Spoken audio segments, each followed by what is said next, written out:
ரொம்ப இன்ட்ரெஸ்டிங்கான பதிவுன்னு சொல்லலாம். முக்கியமாக திருமணமான கப்பல்ஸ்க்கு வந்து இது ரொம்ப யூஸ்ஃபுல்லாக இருக்கும். ஸோ இப்போ நான் நிறைய என்னுடைய கவுன்சிலிங் எக்ஸ்பீரியன்ஸில் பார்த்தீங்கன்னா ஒரு 10 இயர்ஸ் ஆஃப் 12 இயர்ஸ் ஆஃப் மேரேஜில் இருக்கிற கப்பல்ஸில் வந்து முக்கியமாக பெண்கள், இது வந்து ரெண்டு சைடுமே இருக்குங்க. ஆனால் முக்கியமாக பெண்கள் வந்து கொண்டு வர மேஜர் கம்ப்ளைண்ட்னா என்னுடைய கணவர் வந்து என்கிட்ட பேசுறதே இல்லை. So there is a called of loveless relationship, lack of intimacy, lack of emotional disclosure, அதாவது இமோஷனல் இன்டிமசி இல்லை அப்படிங்கிற மாதிரி இன்னைக்கு நிறைய ரிலேஷன்ஷிப் இருக்கு. ஸோ நிறைய பேர் இன்னைக்கு வந்து மேரேஜே வந்து தேவையா இல்லையான்னு இன்னைக்கு இளைஞர்கள் வந்து அதை டிபேட்டபிள் டாப்பிக்கை கொண்டு போற அளவுக்கு இன்னைக்கு வந்து எடுத்துக்காட்டா நிறைய கப்பல்ஸ் இன்னைக்கு இருக்காங்க. இந்த சினிக்கல் வே பாசிபிள்னு சொல்லலாம். ஸோ நிறைய பேரை நம்ம சுத்தி பாக்குறோம், எவ்வளோ டிவோர்ஸ் நடக்குது, ஏங்க டிவோர்ஸ் வரைக்கும் போறீங்க, வாழ்ந்துட்டு இருக்க எங்க பெரியம்மா அத்தை எல்லாரும் தெரியும் எப்படி வாழ்ந்துட்டு இருக்காங்கன்னு சொல்லிட்டு எதுக்கு என்ன கல்யாணம் பண்ணிக்க சொல்றீங்கன்னு இன்னைக்கு நிறைய இளைஞர்கள் வந்து மேரிட்டல் கவுன்சிலிங்க்கு வரும்போது, ப்ரீ மேரிட்டல் கவுன்சிலிங் வரும்போது இந்த மாதிரி பெற்றோர்கள் கூட்டிட்டு வரச்சு இந்த மாதிரிலாம் கேள்வி கேட்கறாங்க நம்ம சொல்லலாம்.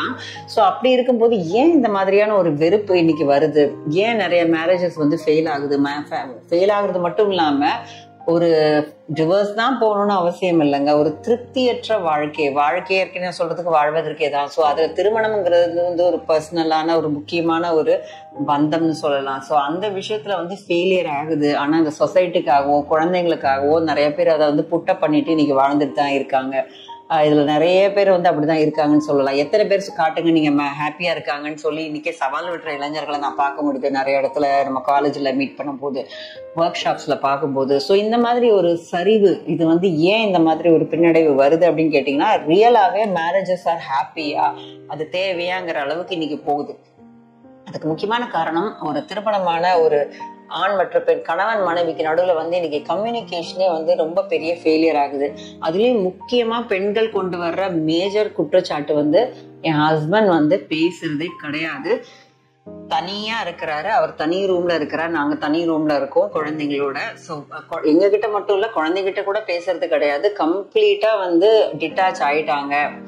அண்ட் இது நிறைய புட்டப் பண்ணி ஒரு பெண்கள் பாத்தீங்கன்னா வந்து ஒரு தாய்மார்களா ஒரு குழந்தைய கொண்டு வர வரையும், வளர்க்குற வரையும், கிட்டத்தட்ட இந்த மிடில் ஏஜ் வரைக்கும் எப்படியோ அதை பொறுத்துட்டு சமாளிச்சுட்டு வந்துருவாங்க ஒரு 10-15 வருஷம் ஆஃப் த மேரேஜ் லைஃப். அதுக்கப்புறம் தொய்வு ஏற்படும். ஏன்னா குழந்தைங்க வந்து டீனேஜர்ஸ் ஆகி அவங்களோட கூட்டுல இருந்து பறக்க ஆரம்பிச்சிருவாங்க. அப்பதான் இந்த பெண்கள் வந்து இப்ப இவர் என்ன ரோல் இங்க பிளே பண்றாரு, நான் என்ன பண்ணிட்டு இருக்கேன் இந்த திருமண வாழ்க்கையில, should I be here or should I not be here இப்படிங்கிற கேள்வி வந்து முன்ன காட்டிலாம் வந்து பாத்தீங்கன்னா தலையெழுத்தையும் பொறுத்துக்கிட்டு வாழ்ந்த பெண்கள் பார்க்க முடியும். இன்னைக்கு வந்து நான் ஏன் அதை பொறுத்துக்கணும், எனக்கு ஏன் ஒரு சந்தோஷமான வாழ்க்கை கிடைக்க கூடாது, ஐ டிசர்வ் இட்னு சொல்ற பெண்களை இன்னைக்கு நம்ம நிறைய பார்க்க முடியுதுன்ற பட்சத்துல இந்த ஆண்கள் ஏன் அமைதி ஆகுறாங்க ஒரு திருமணத்துல, எதுக்கு திடீர்னு பேசாமே போயிடுறாங்க?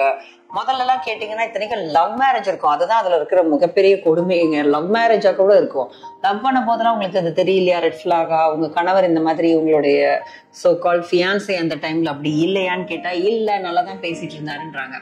ஸோ திருமணமாகி கிட்டத்தட்ட ஓரிரு வருடங்கள்லே இந்த தொய்வு வர ஆரம்பிச்சு கிட்டத்தட்ட பேச்சுங்கிறது வந்து ஃபுல் ஸ்டாப்க்கு வந்துருது. முக்கியமா அதாவது கிராசரி வாங்குறதோ இல்ல குழந்தைங்களை படிக்க வைக்கிற விஷயமோ இந்த மாதிரி மட்டும்தாங்க பேச்சுக்கள் இருக்கு. மற்ற விதமான எந்த பேச்சுகளுமே இல்லை.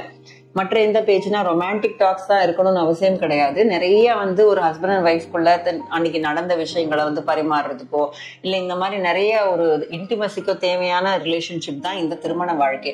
ஸோ அதுவே இல்லைன்ற போது தென் ஒய் ஷுட் ஐ பி இந்த மேரேஜ் அப்படிங்கிற நிறைய பெண்கள் இன்னைக்கு அங்கலாச்சிட்டு இருக்கிறத பார்க்க முடியுது. ஸோ ஆண்கள் இந்த கம்ப்ளைண்ட் எடுத்துட்டு வரதை விட பெண்கள் தான் இந்த கம்ப்ளைண்ட் இன்னைக்கு அதிகமா எடுத்துட்டு வராங்க. ஏன்னா அவங்களுடைய பர்சனாலிட்டி வேற, பெண்களோட பர்சனாலிட்டி இன்னைக்கு வேறன்னு சொல்லலாம். ஒரு பிரச்சனை ஏதாவது அவங்க இப்படி பண்றாங்கன்னா பெண்கள் வந்து அழுது நிறைய ஆர்ப்பாட்டம் பண்ணி பேசி சண்டை போட்டு கோவப்படுறதை நம்ம பார்க்க முடியுது. ஆனா ஆண்களோட முக்கியமான ஒரு டெண்டன்சி என்னன்னா ஸ்விட்ச் ஆஃப். இந்த மாதிரி பிடிக்கல அப்படின்னா பேசுறாம அவங்க வந்து தனியா விலகிடுவாங்க. ஸோ இது வந்து பாத்தீங்கன்னா கான்ஃபிளிக்ட் ரெசல்யூஷன் ஸ்டைல்ல வந்து டர்ட்டில்னு சொல்லுவோம், அவாய்ட் பண்ணிட்டு போயிட்டே இருப்பாங்க. ஸோ அவாய்டர்ஸ்ன்னு சொல்லலாம் அவங்கள. ஸோ நிறைய பெண்கள் பாத்தீங்கன்னா இந்த மாதிரி அவாய்ட் பண்ண மாட்டாங்க. ஜெண்டர் ரீதியான டிஃபரன்சஸ் இதுல இருக்கு.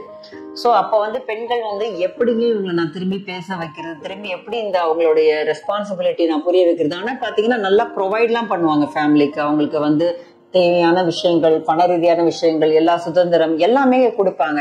ஆனா இந்த ஒரு மனைவி கிட்ட வந்து ஒரு அருமையா நல்ல ஒரு ரிலேஷன்ஷிப்ல இருக்க மாட்டாங்க.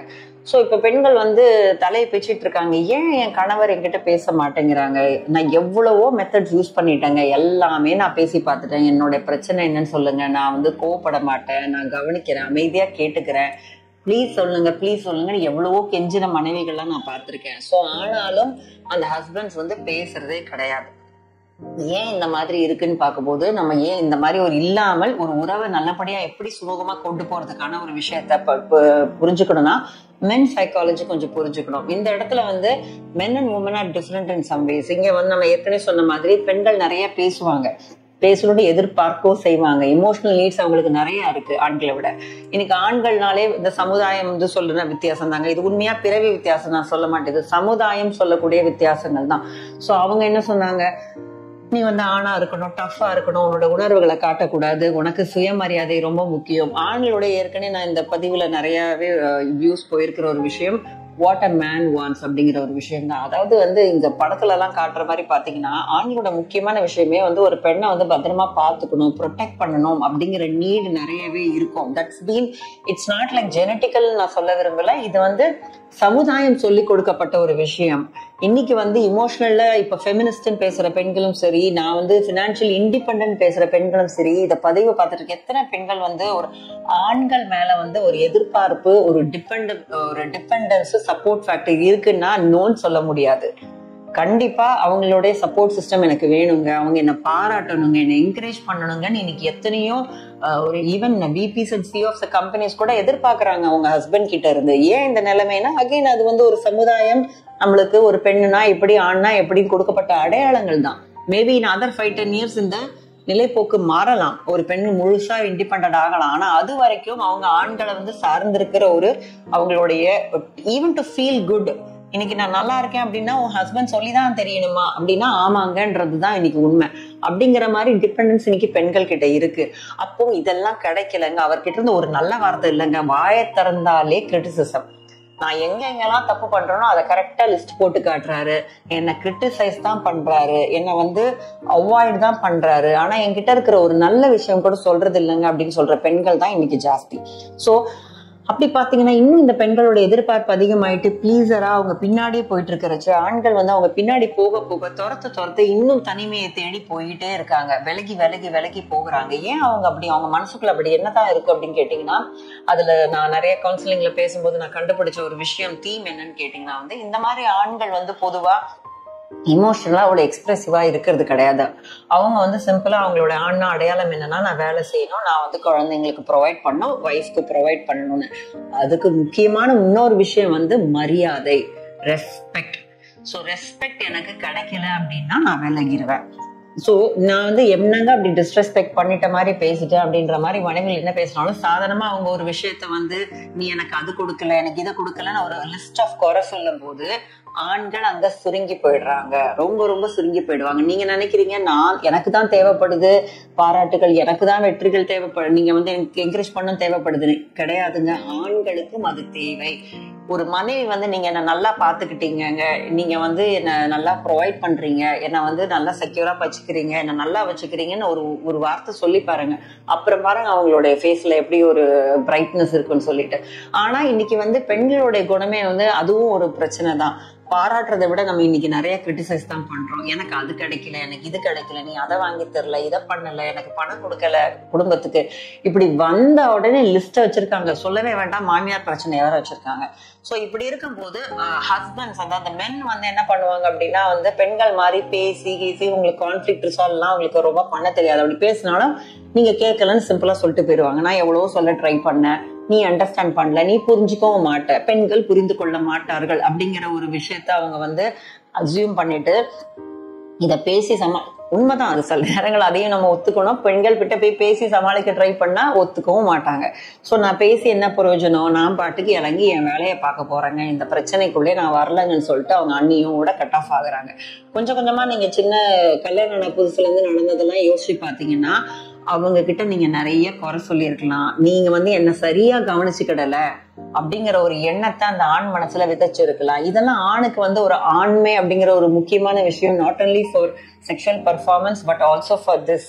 ஒரு வைஃப் என்னால பாத்துக்க முடியலங்கிறது அவனுக்கு மிகப்பெரிய ஃபெயிலியர். அவனோட ஆண்மையை கொஸ்டின் பண்ணக்கூடிய ஃபெயிலியர்ன்ற போது அவனோட செல்ஃப் எஸ்டீம் அங்க தூள் ஆகுது, கிரஷ் ஆகுது. அப்படி கிரஷ் ஆனதுக்கு அப்புறம் அவன் கண்டிப்பா அவனால வந்து அந்த மனைவி கிட்ட நார்மலா பேசுறதோ சிரிக்கிறதோ வச்சுக்க முடியாது. தன்னைதான் பிடிக்கலன்ட்டால, என்னதான் பிடிக்கல, நான் அவனை சரியா பாத்துக்கலன்னு சொல்றாள், இவகிட்ட நான் என்ன போய் பேசுறது, அவ பாட்டுக்கு இருக்கட்டும் அப்படின்னு சொல்லிட்டு பண்றாங்க. இது ரொம்ப தன்னம்பிக்கை அதிகமா இருக்கிற ஆண்களும் சரி, ஒரு மம்மாஸ் பாயா வளராத ஆண்களும் சரி, ஒரு பிராட் மைண்டடான ஆண்களும் சரி, ரொம்ப ஓப்பன் மைண்டடா இருக்கிற ஆண்கள் வந்து இந்த பெண் இவங்க இப்படிதான் பேசிட்டு இருப்பாங்க, அது வந்து என்னோட விஷயத்த கிடையாது, அவளே அப்படித்தான் அப்படின்னு பர்சனலைஸ் பண்ணாம அவங்கள பொறுத்துக்கிட்டு ஜாலியாவே இருக்கக்கூடிய ஆண்கள் கூட ரொம்ப கம்மி தான் இருக்காங்க. ஆனா இந்த தன்னம்பிக்கை இல்லாத ஆண்கள், இந்த மாதிரி மம்மாஸ் பாயா வளர்ந்த ஆண்கள், ஒரு சின்ன குறை சொல்லிட்டா தாங்க முடியாத மனுஷக்கு மன தைரியம் இல்லாத ஆண்கள், லோ செல்ஃப் எஸ்டீம் இருக்கிற ஆண்கள் வந்து சுருங்கி போய் டாட்டாய்ஸ் எப்படி ஒரு த்ரெட் வந்துச்சுன்னா தலையை உள்ள இழுத்துக்குமோ, வீட்டுல த்ரெட் இருக்கு, அவளுக்கு என்ன பிடிக்கல, அவளுக்கு இப்படிதான் ஃபீல் பண்றா, அவகிட்ட நான் என்ன புரிய வைக்கிறது. அது மட்டும் இல்லாம இந்த பெண்ணியம் பேசுற பெண்களை வந்து நிறைய ஆண்களுக்கு பிடிக்கவும் செய்யாது. அது வந்து அவங்க தெளிவா பெண்ணியம் பேசினா பரவாயில்ல, தேவையில்லாத மாதிரி அவங்க பேசுறதும் குழப்பறதும் நிறையவே இருக்கு. இன்னைக்கு பெண்ணா இருந்துகிட்டு நான் சொல்றேன், தப்பா எடுத்துக்க கூடாது. பட் பெண்கள் கிட்ட இன்னைக்கு இந்த குழப்பங்கள், ஏன்னா நான் ஏற்கனவே சொன்ன மாதிரி எவ்வளவு பெரிய கம்பெனியோட ஹெட்டா இருந்தா கூட இன்னைக்கு ஆண்கள் கிட்ட இருந்து அந்த இமோஷனல் டிபெண்டன்ஸ் இன்னைக்கு இருக்கு. ஆனா இது ஆண்கள் கிட்ட கிடையாது. நான் நல்லா ஷர்ட் போட்டிருக்கேன் நான் சொல்லு அப்படின்னு யாரும் சொல்றாங்களா? No, very less. Maybe some anxious attachment style, அந்த மாதிரி அட்டாச்மெண்ட் ப்ராப்ளம் இருக்கிற ஆண்கள் தான் அப்படி இருக்கிறாங்க. பட் பெண்களோட எதிர்பார்ப்பு தான் இன்னைக்கு ஜாஸ்தியாவே இருக்குங்க. ஸோ இந்த எதிர்பார்ப்பை என்னால பூர்த்தி செய்ய முடியல, என்னால முடியாதுன்னு கையை விரிக்கிற ஆண்கள் விலகிடுறாங்க. ஸோ பெண்களே இந்த மாதிரி உங்க ஹஸ்பண்ட்ஸ் வந்து பேசணும், உங்ககிட்ட நல்லபடியா இருக்கணும் அப்படின்னு நீங்க நினைச்சீங்கன்னா, முக்கியமான விஷயம் வந்து அவங்களுக்கு பிடிச்ச மாதிரி நீங்க மாறணும்னு நான் சொல்ல மாட்டேன். You have all the rights to live your life. அதே நேரத்துல அவங்களோட உணர்வுகளுக்கும் நீங்க மரியாதை கொடுக்கணும். அவங்களுக்கு வந்து ஒரு செல்ஃப் எஸ்டீம்ன்றத வந்து உடைக்காம பாத்துக்கணும். அவங்கள வந்து அட்லீஸ்ட் வாரத்துக்கு 1-2 தடவையாவது நீங்க இதெல்லாம் எனக்கு செஞ்சிருக்கீங்க, தேங்க்ஸ் அப்படின்றத சொல்லலாம். சோ அந்த மாதிரி வந்து குறை சொல்றதே மட்டும் இல்லாம அதை சொல்ற விதம்னு ஒண்ணு இருக்கு. You have done this but I would appreciate if you could do this அப்படிங்கிற மாதிரி சொல்லலாம். அதெல்லாம் யார் சொல்ல முடியும்? முதல்ல பெண்களும் ஸ்ட்ராங்கா இருக்கணும். செல்ஃப் எஸ்டீம் நல்லா இருக்கக்கூடிய பெண்கள் தான், ஒரு தன்னம்பிக்கை நல்லா இருக்க பெண்கள் தான் இதை வந்து எடுத்து சொல்லவும் முடியும். நிறைய இந்த டைனமிக்ஸ்ல பாத்தீங்கன்னா எந்த ஆண்கள்லாம் இப்படி பேசாம போறாங்க, பெண்களோட சைக்காலஜி என்னன்னு பாத்தீங்கன்னா, நிறைய பெண்களுக்கு வந்து தன்னம்பிக்கை சுத்தமா இருக்காது. அவங்களுக்கு வந்து they want someone to fulfill their things. எல்லாமே எக்ஸ்பெக்டேஷன் மட்டும்தான் இருக்கும். ஆனா அவங்க கிவராவே இருப்பாங்க. ஆனா ஒரு பக்கம் எதிர்பார்த்துக்கிட்டே இருப்பாங்க, எனக்கு எதுவுமே கிடைக்கலன்ற ஒரு வருத்தத்துல லவ்வே இல்லாம வாழ்ந்துட்டு இருப்பாங்க. லவ்லெஸ் மேரேஜ் தான். சோ இந்த 2 காம்பினேஷன் ஆஃப் பீப்புள் ஒன்னா வரும்போது அந்த மேரேஜ் வந்து ரொம்பவும் ஸ்பாயில் ஆகுதுங்க. சோ இந்த காம்பினேஷன் இருந்தது உங்ககிட்ட, it's a very toxic combination. At least இந்த பதிவை பார்த்துட்டு புரிஞ்சுக்கிட்டு, நம்மளோட தேவைகள் கரெக்ட் தான், பூர்த்தி ஆகும். ஆனா அதுக்கு நான் என்னோட துணையோட தேவைகளை, அவங்களுடைய மனசை நான் பாதிக்காம இருக்கிறேனா, பாதிக்காம நான் பேசுறேனா, அவங்களுக்கு வந்து நான் மரியாதை கொடுத்துருக்கேனா, இந்த மாதிரி தேவைகள் தான் நம்மளோட எல்லாருக்கும் பேசிக் நீட்ஸ் இருக்கு. அந்த தேவைகளை பூர்த்தி செஞ்சுட்டாலே 2 பேரும் ஒரு திருமண வாழ்க்கையில இருமணமும் வந்து ஒருங்கிணைஞ்சு நல்லபடியா வாழ முடியும். உங்களோட தேவைகளை மட்டுமே யோசிக்காதீங்க, உங்களோட துணைகளை தேவையும் கொஞ்சம் யோசிக்க ஆரம்பிங்க. அவங்களுக்கு என்ன வேணும், அவங்களை எப்படி ஃபீல் குட் பண்ண வைக்கலாம். சோ அது மட்டும் இல்லாம ஓவர் பிளீசராகவும் இல்லாம உங்களோட தேவைகளும் கவனிச்சுக்கோங்க. ஓவரா எல்லாரையும் பிளீஸ் பண்ணிட்டு இருந்தாலும் அற்ற கட்டத்துல உங்களுக்கு ரொம்ப கோபம் அதிகமாயிடும். இதை நான் நிறைய பதிவுல சொல்லியிருக்கேன். சோ தயவு செஞ்சு கணவனும் மனைவியும் வந்து உங்களுடைய எல்லையை மீறி யாருக்கும் நீங்க உதவும் வேண்டாம். உங்களோட எல்லைக்குள்ள இருந்து உங்களால என்ன அன்பை கொடுக்க முடியுமோ கொடுத்து, அவங்களுடைய தேவைகள் என்னங்கிறத பார்த்து பூர்த்தி செஞ்சீங்கன்னா கண்டிப்பா இந்த மாதிரி கட் ஆஃப் ஆகுறதோ, கம்யூனிகேஷன் கட் ஆஃப் ஆகுறது, it's a big red flag. இத வந்து நிறைய பெண்கள் அப்படியே விட்டுட்டு 10-15 வருஷம் கழிச்சு திரும்பி பார்க்கும்போது it becomes an irreparable relationship. Work on your relationship. கொஞ்சம் தண்ணி டெய்லியும் செடிக்கு ஊத்துனாதான் வளரும். அதே மாதிரி ரிலேஷன்ஷிப்புக்கும் சும்மா அதுவா தானா வராது. You need to work on that relationship. எதனால பேசலங்க, அது அன்னன்னைக்கே அப்புறம் அமைதியாயிடுவாருங்க, பேச மாட்டாருங்கன்னா தென் திங்க் அபவுட் யூ. நம்ம என்ன பண்ணிருக்கோம், ஓகே நான் அப்படி பண்ணது உங்களுக்கு இதா இருக்குன்னா சரி, இப்ப நீங்க அதுவும் கேட்கலன்னா then you go for counselling. எதனால இந்த மாதிரி நீங்க ஷட் ஆஃப் ஆகுறீங்க, வாட் இஸ் யுவர் ப்ராப்ளம். எல்லாருக்கிட்டையுமே அவர் பேசல அப்படின்னா then maybe his nature is like that. உங்ககிட்ட மட்டும் அப்படி கட் ஆஃப் ஆகுறாங்கன்னா நீங்க கண்டிப்பா இது யோசிச்சு பார்க்க வேண்டிய ஒரு சூழல் தான் பெண்களே. ஸோ இந்த பதிவு வந்து உங்களுக்கு ஒரு கிளாரிட்டி கொடுத்துருக்கோம்னு நினைக்கிறேன். இந்த விஷயங்களை வந்து உங்களால செய்ய முடிச்சதுன்னா கண்டிப்பா இதை நீங்க செஞ்சு பார்த்தீங்கன்னா உங்களோட ரிலேஷன்ஷிப் வந்து ரொம்பவே ஹாப்பியா இருக்கும். After all life is to live, நான் எப்பவே சொல்ற மாதிரி. ஸோ இன்னொரு ஒரு இன்ட்ரெஸ்டிங்கான பதிவுல உங்களை எல்லாரும் நான் சந்திக்கிறேன். நன்றி, வணக்கம்.